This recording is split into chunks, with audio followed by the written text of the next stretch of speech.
Well, hey there, Pastor Jerry at Samaritan Mission Church. We are continuing our series, Culture Wars. If you're just joining us, we're in week 4. Welcome to Culture War, not Culture Wars. I need to correct myself. Culture War. Why is the distinction important? Culture Wars is a political catchphrase that has been around since the late 1980s, early 1990s, and has really been put on steroids in recent years. It's the battle between political ideologies in America of what the culture should look like. Culture war here is the culture war for your 6 inches between your ears and your heart. The battle for your heart and mind, the culture of kingdom or kingdom culture of Christ, or carnal culture, the culture of this world.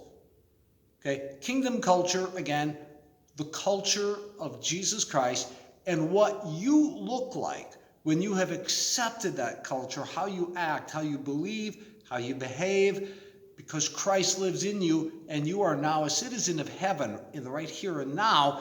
So that's the culture you should reflect, not the carnal culture of this world. But there are great challenges to that. And Jesus' Sermon on the Mount laid this out. So we started with the character of kingdom citizens in the Beatitudes. We are spiritually bankrupt and we mourn over our sin. That creates in us a spirit of meekness and leads to a hunger and thirst for righteousness.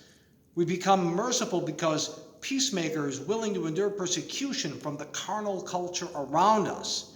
So we get all of that. Now we are established citizens. We bear the fruits of the kingdom, and we are the salt and the light. We can season and preserve and guide others by how we live. Last week, Mike Dockham shared with us the law of the kingdom, what it means that Jesus came and fulfilled the law that we were never meant to live up to anyway. So that brings us to today. We get through all of that, and now Jesus starts getting into practical application. Here's what it looks like to be a citizen of heaven. Here's how you can share that with others. And here's how you can recognize that you are no longer under the law of doing stuff. That it is by grace you have been saved through faith, not by works. Now you got the whole package. So we move on today, and I called today's message, Don't Make Me Angry.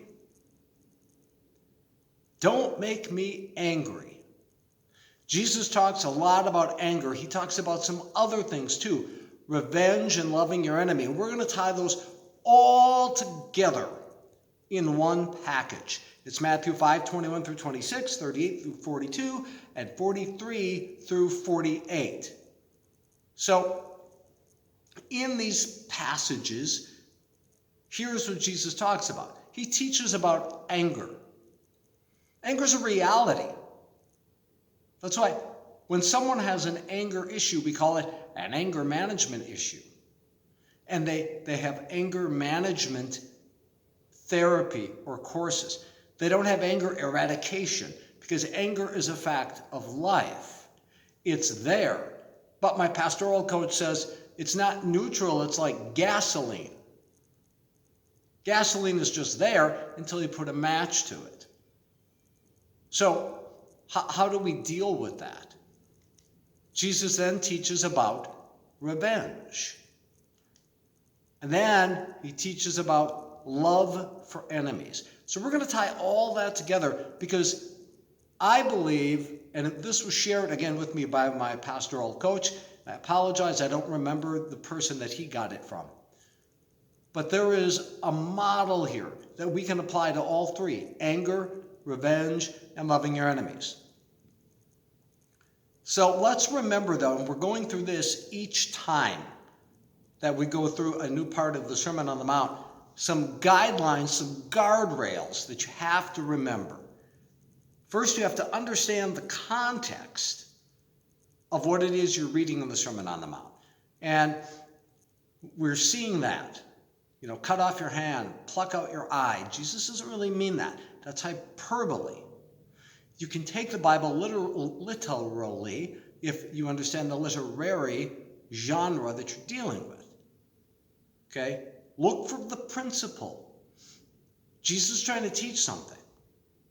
Then, when you have determined the principle and you're confused by it, go elsewhere and see if there's another principle that it needs to be balanced with to understand the full counsel of God. And then once you do all of that, go back to the passage and attempt to live that principle out radically. Because the Sermon on the Mount is radical. It's countercultural.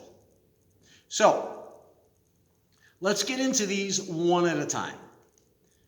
Jesus teaches about anger. You have heard that our ancestors were told, you must not murder. If you commit murder, you are subject to judgment.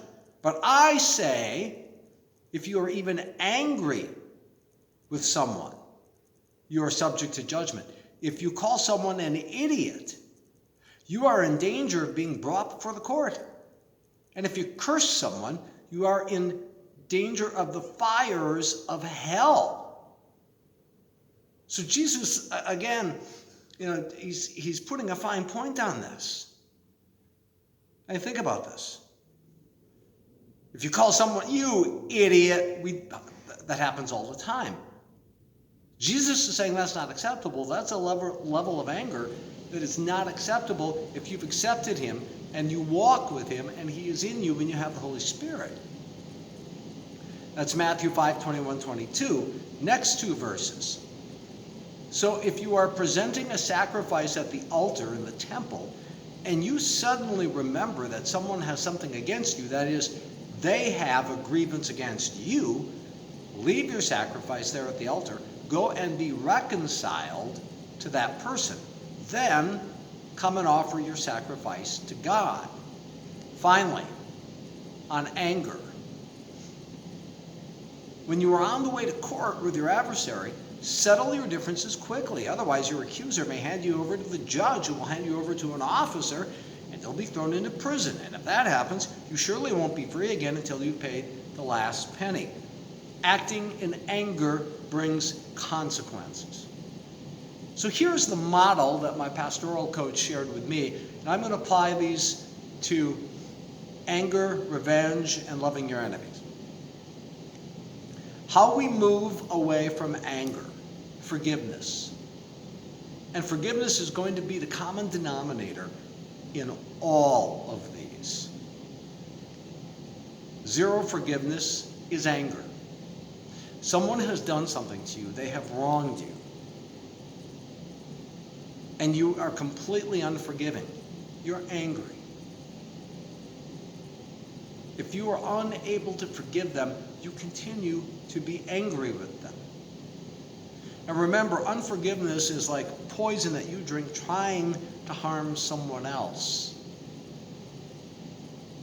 So if you are unable to forgive, you are going to be angry, and Jesus just told us how he feels about that. Conditional forgiveness. When this person does X, or if this person does X, then I won't be angry with them anymore. Okay, that's progress. That's progress. But if you think about it, Jesus says if you're going to the temple, if you're going to serve God, and we can broaden that out. If you're going to serve God and you realize someone's got a grievance against you, okay, you're supposed to go right now. Conditional is, well, I'll go right now, but first they need to do X, Y. Okay? That still doesn't fit with Jesus' model. It's improvement, but it still doesn't fit with Jesus' model. Transformational forgiveness. You forgive with nothing in return. It's not transactional, it's transformational. It transforms you. That person doesn't own the space between your ears anymore. But there's one more. There's one more. Unconditional forgiveness, where the holiness of Jesus Christ lives. If you are angry with someone, you are subject to judgment. All of this, forgiveness, leads to the moment, the unconditional forgiveness, where the holiness of Jesus Christ lives. Because unforgiveness and anger go hand in hand. So, where are you on that anger spectrum? Is there somewhere in your life where there is zero forgiveness? You're angry. Is there conditional forgiveness? Well, yeah, I can forgive them, but they got a transformational forgiveness. You know, this is just eating up too much energy. I forgive you. But it's under your own effort. Unconditional forgiveness. The holiness of Jesus Christ lives. I forgive you, I love you. Doesn't mean you may never reconcile. But you have forgiven the way Jesus forgave and forgives. Next, Jesus teaches about revenge. You have heard the law say that punishment must match the injury. An eye for an eye and a tooth for a tooth. But I say, do not resist an evil person. If someone slaps you on the right cheek, offer the other cheek also. This was huge. This was monumental in the Sermon on the Mount. Now first, hear what Jesus says. You have heard the law that says the punishment must match the injury, an eye for an eye and a tooth for a tooth. That's huge. Not every translation says that. Some just says, you have heard it said, an eye for an eye and a tooth for a tooth. Some people, when they look at the Old Testament, that sounds like, oh, well, I can exact revenge. It says eye for an eye, tooth for a tooth. Actually, what that's talking about is proportional response. Proportionate response. That's a big thing in modern warfare. If country A is attacked by country B, and country B has a far inferior military capability, there are those who say country A, which could wipe them off the map, is supposed to give a proportionate response. Others say, no. So, eye for an eye and tooth for a tooth is not a disproportionate response. It's a proportionate response. That's what the Old Testament teaches. Jesus goes a step further, but I say, do not resist an evil person. If someone slaps you on the right cheek, offer the other cheek also. There he was referring to Roman soldiers. Because they would slap Jews just for something to do. And what would the eye for an eye response be? Slap them back. Jesus is like, no, turn the other cheek. I can't even imagine how that sounded to the Jewish audience. Continues on revenge in Matthew 5:40 through 42. If you are sued in court and your shirt is taken from you, give your coat too. If a soldier demands that you carry his gear for a mile, carry it 2 miles. Give to those who ask, and don't turn away from those who want to borrow. Same thing. Man, if he tells me I've got to take his stuff a mile, well, there's going to be a problem. Jesus is like, no, take it 2 miles. That, of course, is where the expression go the extra mile comes from. So let's apply the same progression to revenge that we did to anger. How we move away from revenge. Forgiveness. Zero forgiveness. Revenge bent. Not only are you not going to forgive, I want to get that. And that is driven by anger. You haven't forgiven, so you're angry, so you are revenge-minded. And it might just be an eye for an eye and a tooth for a tooth, or you might be thinking disproportionate response. Unfortunately, American politics models that a lot these days. That's not the Jesus model. That's the carnal culture model, not the kingdom culture model. Conditional forgiveness. All right, when that person does this, or if they do this, then I'm not going to do what I have in mind. But But boy, they're on a clock here. If I don't see that in the next few days, we're going to DEFCON 1, which is Defense Condition 1 from the Cold War, which was nuclear war. Okay? No. So you wait. You wait before you seek revenge. I'm going to give him a chance here. Mild improvement again. Transformational forgiveness. Resist revenge. But you're harboring it. Oh man, I know I shouldn't, but I really want it. And you're resisting it. Unconditional forgiveness. No revenge. Where the holiness of Jesus Christ lives. But I say, don't resist the evil person, Jesus says. This is radical. Remember what I said. Check the principle against other principles and then go back and live it radically. This is radical. We need to acknowledge that what we're talking about here today is radical. This whole forgiveness spectrum and how it applies to anger and to revenge. And then Jesus teaches us about loving our enemies. This is Matthew 5:43 through 45. If you love only those who love you, what reward is there for that? Even corrupt tax collectors do that much. If you are kind only to your friends, how are you different from anyone else? Even pagans do that, but you are to be perfect, even as your Father in heaven is perfect. Okay, before we get to how the progression applies to this, we got to do a full stop. Full stop here, and we have to look at Matthew 43:48. But you are to be perfect, even as your Father in heaven is perfect. Hey, wait a minute. Well, where's all this stuff about we can't do this by works and we can't be perfect? You can't be perfect. Be perfect as your Father is perfect means each day more and more receive the holiness of God through Jesus Christ, through the Holy Spirit living in you.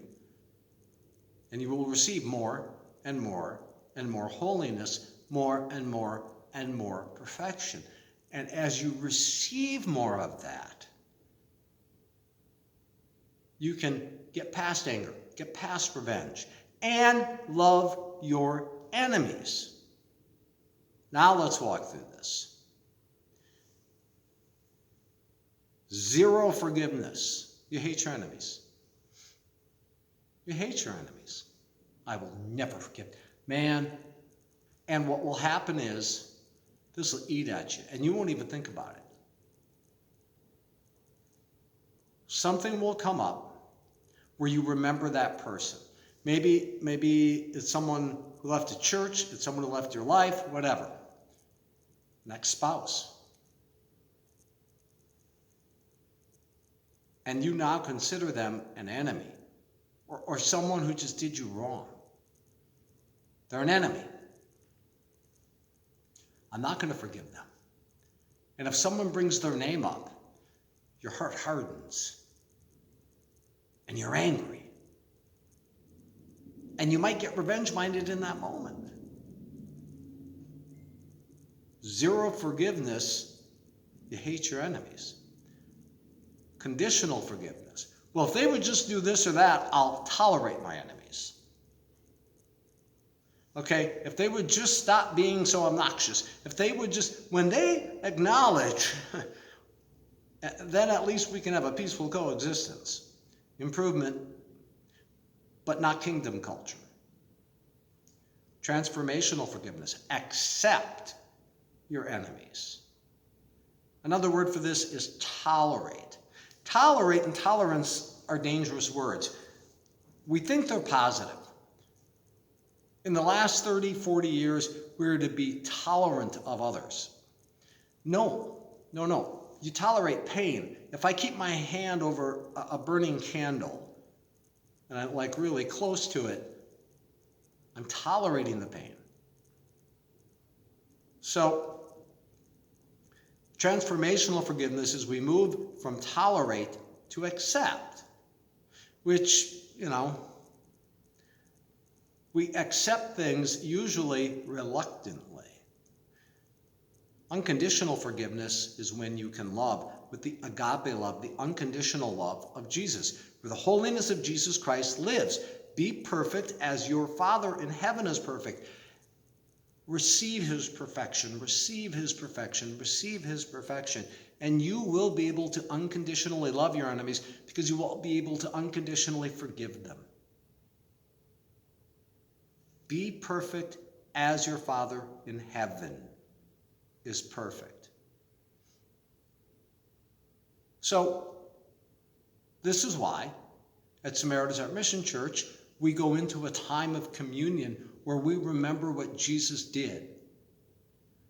All of these things are possible. All of these things work because of Jesus' atoning death on the cross. He paid the price. He defeated sin. So, when we go into a time of communion, and here at Samaritan's Heart Mission Church, we use bread and we use grape juice. Other churches use wine, but it symbolizes the sacrifice of Jesus. And the sacrifice of Jesus, of course, buys us salvation, eternity with him, grace in the here and now to tolerate this broken world, this carnal culture, to be in the world but not of the world. To be kingdom-minded, heavenly-minded, a citizen of heaven, visiting a broken world. And then we can do these things. Move from zero forgiveness to be perfect as your Father. We're never going to get all the way there. Paul said that. Not that I've accomplished this.